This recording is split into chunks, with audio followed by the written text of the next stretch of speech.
8 mai 2025, le Conseil national de la communication rend son verdict. Un non-lieu, encore un, 9 médias mis en cause, aucune sanction, silence radio, rideau. C'est ainsi que s'est achevée une bataille qui n'a jamais vraiment commencé.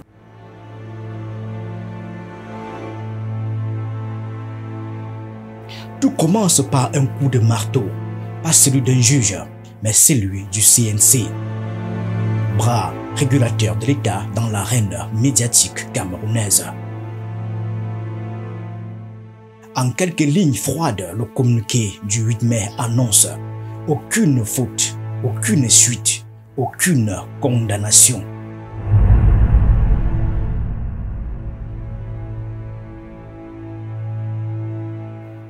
Le mouvement pour la renaissance du Cameroun, le MRC, qui espérait voir 9 journaux rappelés à l'ordre, n'aura obtenu qu'une réponse. Le CNC est incompétent pour connaître des cas de diffamation. Fin de citation. Traduction, circuler. Il n'y a rien à voir. Mais ce verdict, s'il a l'air anodin, révèle en réalité une ligne de faille profonde entre l'opposition politique et l'appareil médiatique d'État.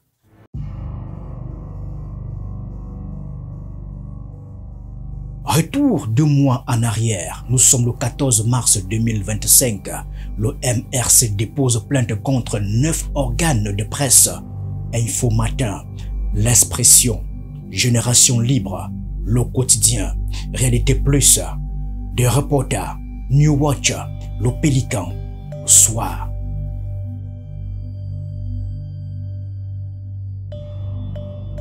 Le motif des articles à la limite de la diffamation accusant Maurice Kamto, président du parti, d'être à l'origine des violences commises par la brigade anti-Sardinard en Belgique en février et mars dernier, notamment contre le ministre de la Jeunesse et l'ambassadeur du Cameroun en Belgique.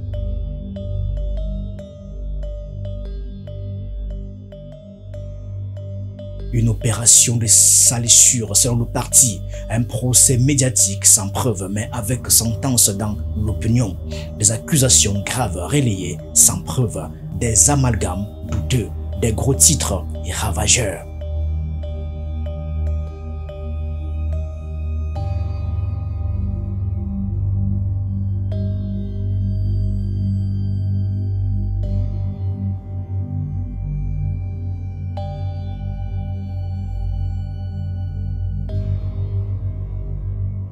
Le MRC contre-attaque, il veut laver son honneur, il veut une réparation symbolique, mais surtout il veut une régulation juste.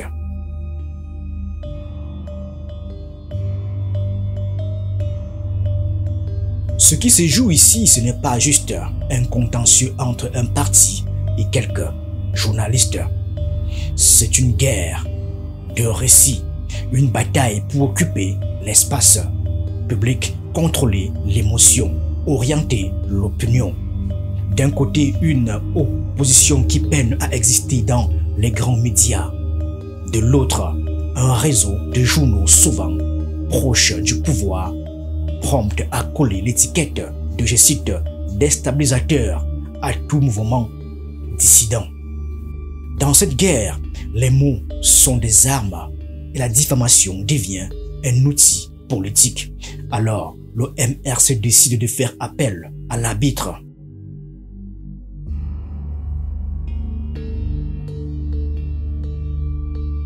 Le Conseil national de la communication, en théorie, c'est le gendarme des médias.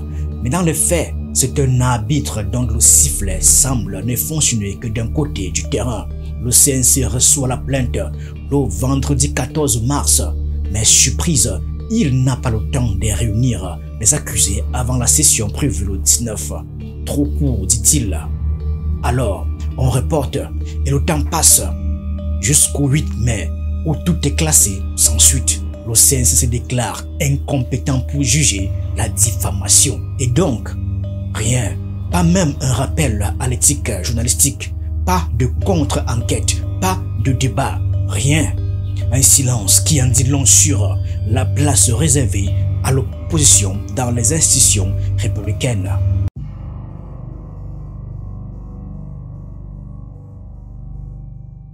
Certains diront que le non-lieu devient alors un signal, pas un verdict juridique, mais une décision politique, car il y a ici un paradoxe. Quand les opposants s'expriment trop fort, on les accuse d'outrage ou de haine. Quand ils utilisent les voies légales, on leur répond non recevable. Le droit est là, mais les portes restent fermées et les médias qui attaquent peuvent continuer sans crainte tant qu'ils visent dans la bonne direction.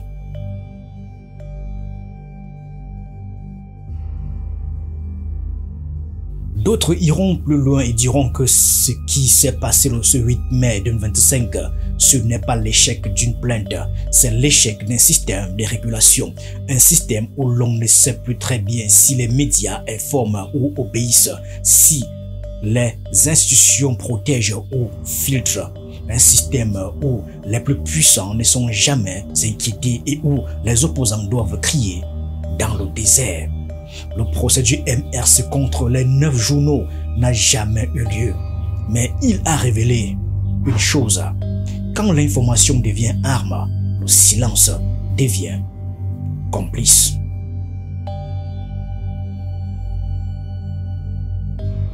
Dans ce procès symbolique, le MRC s'est présenté sans illusion. En face des journaux bien connus pour leur proximité avec le régime, certains abonnés aux campagnes de discrédit contre les figures de l'opposition et au milieu, un conseil qui botte en touche sans même évoquer l'examen du fond. Pas de confrontation, pas de débat, pas de réparation, juste une décision administrative qui referme le dossier comme on referme un tiroir rempli de poussière. Mais dans l'opinion, ce non-lieu n'est pas neutre. Il confirme ce que beaucoup soupçonnaient, l'inégalité devant la régulation et surtout l'impunité pour les médias qui tiennent le bon camp.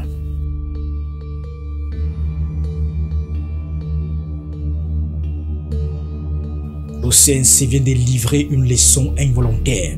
Il ne suffit pas de porter plainte pour obtenir justice, surtout quand on s'appelle Camto et qu'on dérange. En classant ces dossiers sans suite, on peut penser que le CNC envoie un signal clair à ses journaux alignés. Continuez, publiez, accusez. La maison ne vous dira rien. Mais le MRC, lui, vient d'apprendre une autre leçon. Le combat pour la vérité ne se gagne pas dans les institutions contrôlées, mais dans la conscience populaire. Et sur ce terrain-là, les juges sont 27 millions de Camerounais.